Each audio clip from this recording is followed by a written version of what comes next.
Alright, so here is the Retrobit Retro Entertainment System that I bought today for $20.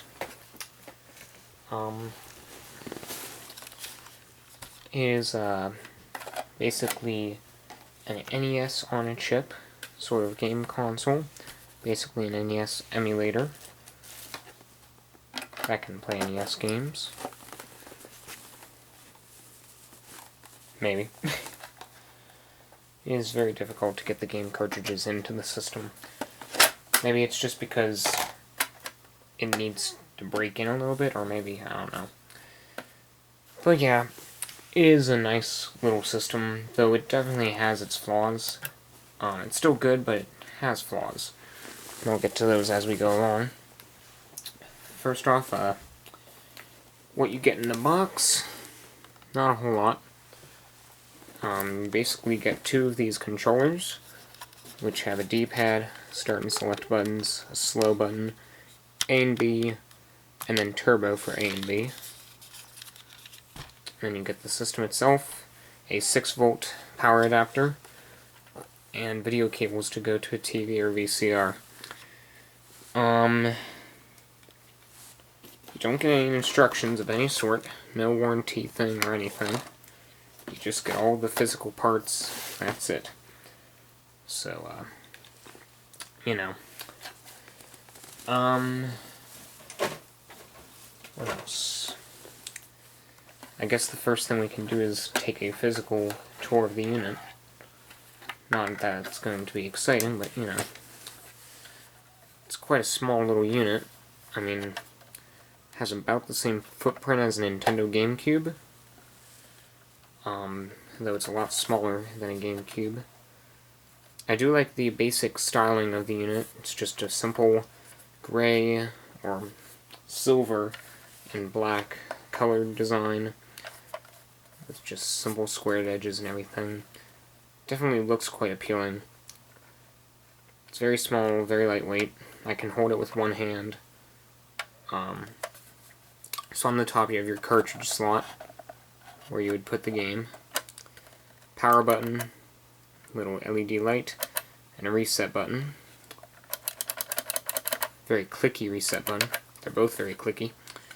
And down here, your two controller ports. They are original Nintendo type ports, so if you don't like the controllers that come with the unit, you can plug in original NES controllers.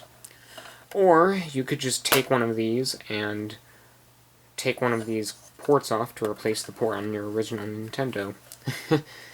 Now on the back you have a DC input, and then your audio and video output jacks. The video output jack is actually a little crooked, which definitely shows the poor build quality of this unit. Then we have a date sticker, April of 2013, so this is a fairly recent unit. And then there's also if I turn my flashlight on,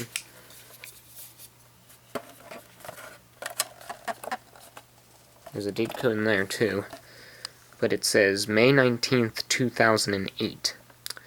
So maybe that's the date of this board revision or something. I'm not entirely sure. So that's about it for the physical tour of the unit. And then I already went over the controller. One thing about this is that for the power adapter, it uses the exact same type of jack that the original Nintendo uses.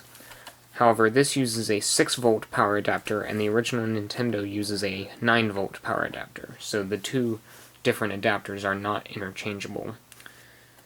And then, of course, it has video outputs. So it is only a mono output, so you need some sort of converter in order to convert it to stereo.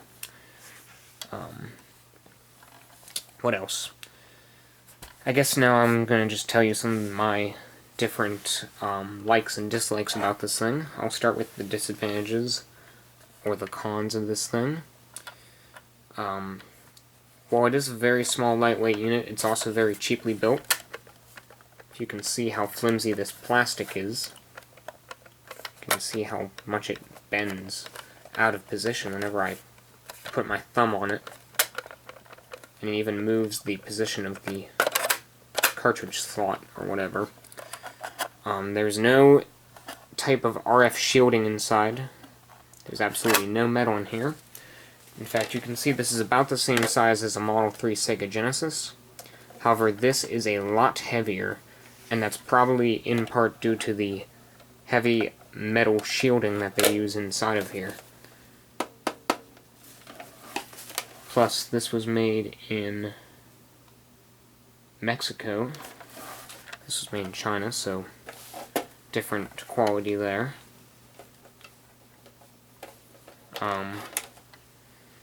What else? You can also see some signs of poor build quality in the cartridge slot here. You can see the two sides have an uneven cut. Like right there, the cut's not as good as on this side. You can see right there it has a good flat cut on the corner. On here, they didn't give a perfect cut, and that could be a problem. Also, this lower, this bottom cartridge slot, or whatever, flap, whatever you want to call it, it, will rub up against the pin connector sometimes, and that's not really good. Another sign of the poor build quality, like I said, is this misaligned video port on the back. It still does its job, but it's just slightly out of position, so when you have the video cables plugged in, maybe, when you have the video cables plugged in, you can see that the one is kind of bent out. The video cable's like bent out while this is straight. So that's definitely a bit of a sign of the poor build quality. Also, it is extremely difficult to put games into this thing and then take the games out. I think I actually made it in on the first try, but now let me show you. Seriously, it is like impossible to get the games out of this thing without trouble. I'm trying not to pull too hard because I feel like I'm going to break either the game or the system, or both. It should not take that much effort to pull a game out of a system. Now granted, it is brand new, so maybe the pin connector hasn't really broken in yet, but still, that's kind of unacceptable. At least you don't have to worry about the game coming out of the system whenever you're moving it around. Not that that should be an issue. Also, when you're actually playing the games, the video quality is not quite as good as on the original Nintendo. The colors aren't quite as vibrant, and the overall picture is a bit dimmer than on a normal Nintendo. Also, the sound quality is not quite as good. On certain games, the audio will be a little bit distorted, or there will be occasional clicks, or like sort of pops in the sound. Not like vinyl record pops, like just like digital sort of pop, or whatever. I don't know how to describe it. Like, you would know what I'm talking about if you actually played the game. And some of the sound effects do not emulate properly. I would do some sort of side-by-side comparison, but I don't really have that set up. Maybe in the future I will do a video comparing a game being played on the actual physical Nintendo to a game being played on this. But that's about all of my complaints and whatnot for this. So I'm just going to get my power adapter, plug the system in, we'll turn on the TV, and all the lights in the room flickered, of course. Zoom in on the TV a bit. And we will plug the controller in and turn it on. Yep, messed it up.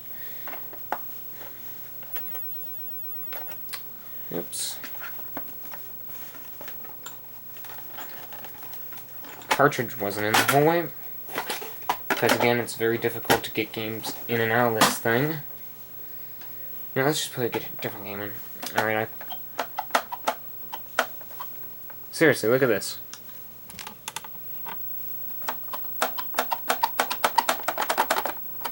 It should not be moving around that much.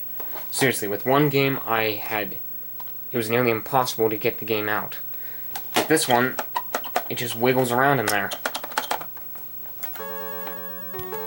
But it works on the first try. And even when I'm jiggling it around, it's not freezing up or anything. Which is quite unusual, because I'd expect it to.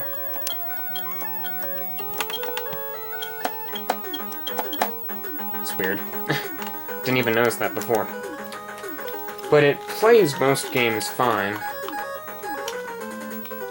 We'll start up Mega Man 3 here. Zoom in a bit.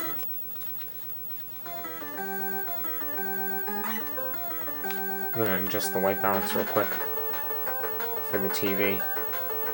There we go. Didn't make much of a difference though. But yeah, you can't tell on camera, but in reality, if you watch the picture and compare it to an original Nintendo, the picture's not quite as bright, and the colors are a little bit duller. Maybe that's just my personal viewing, but that's how it appears to me.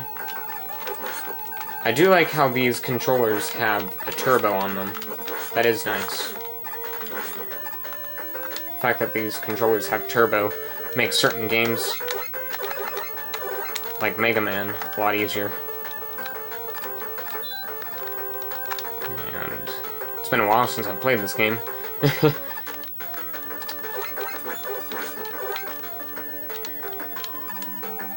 This game's sound is emulating alright. Like, there's no big problems with this game's sound.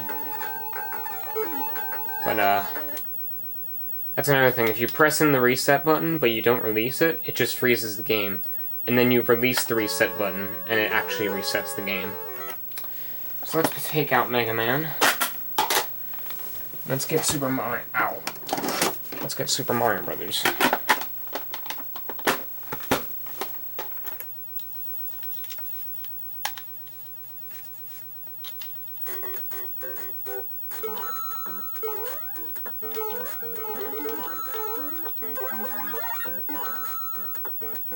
I'm not sure how well you can hear on camera, but the audio on this particular game is very distorted. Like, the music, all the sound effects, it's very distorting.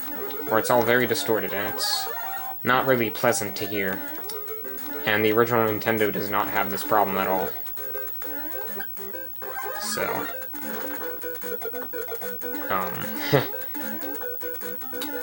some games are a little less bearable to play than others. Also, if you listen to this sound here, it is not supposed to be a consistent tone. It's supposed to be sort of a da-da-da-da-da-da-da-da instead of a da sound effect. It's really weird to describe, but it's just something that I noticed. All these minute things that are out of place, like, again, you probably can't hear it, but there's, like, clipping with the music in this stage. Just listen closely. Probably can't even notice on camera. Oops. I pressed the slow button.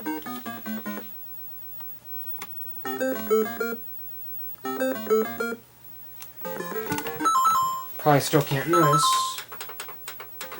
but some of this, like, different notes in this music are very distorted, and again, it's kind of not very pleasant to hear. Gameplay is fine. I mean, there's no input lag, there's no problems reading the or picking up the controller or anything.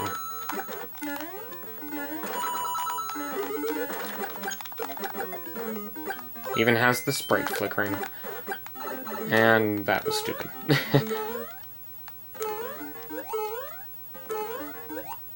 So... Again, I press the reset button, and the game freezes until you release it. Which is a little bit odd. It's definitely interesting. Let's try a different game. This is Mario Brothers Duck Hunt and World Class Trackmate.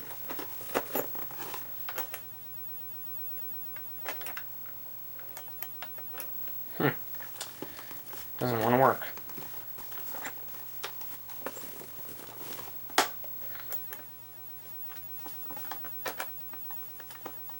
That's odd. All my other games have worked. Maybe this is one of those few games that isn't compatible for some reason or another. Is there like a damaged pin connector or anything? That's a possibility. Ooh, white balance. Cool. Oh, now we're getting colors. That's weird. Alright, so apparently Retrobit game systems do not want to play 3-in-1 games.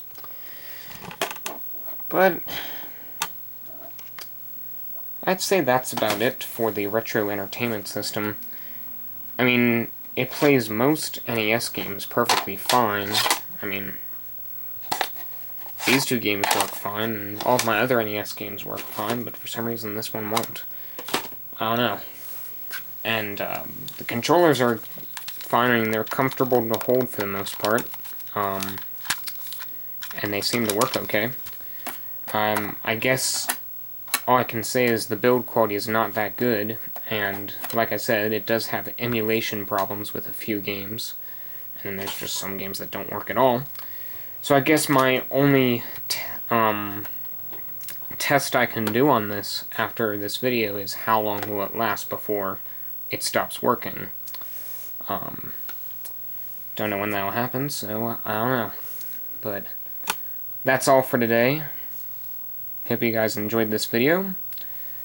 I'd say if you want to get a brand new NES to play your games on, but you're not very specific about it, like you just want something that you can play certain games on, I'd say you go for this, because it's brand new, it's guaranteed to play all games on the first try without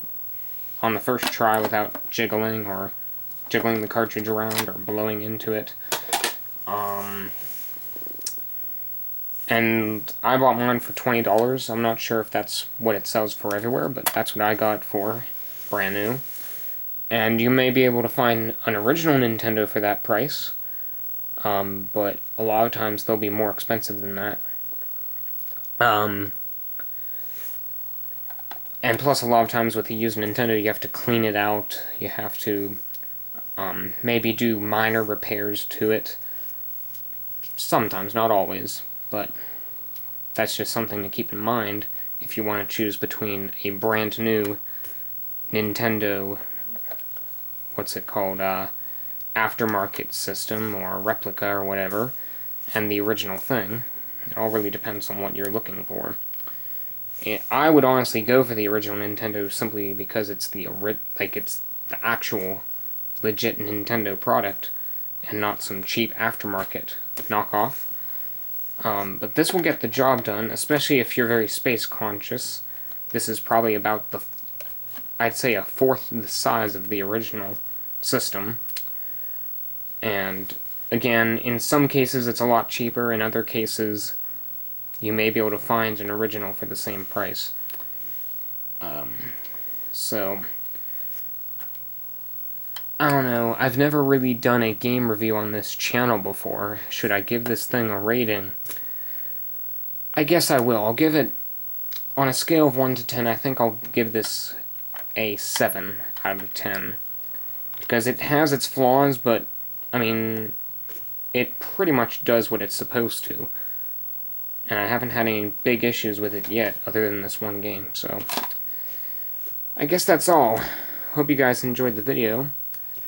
Hopefully in the future I can actually make more video game reviews. But that's all for today. Hope you enjoyed the video. Thanks for watching.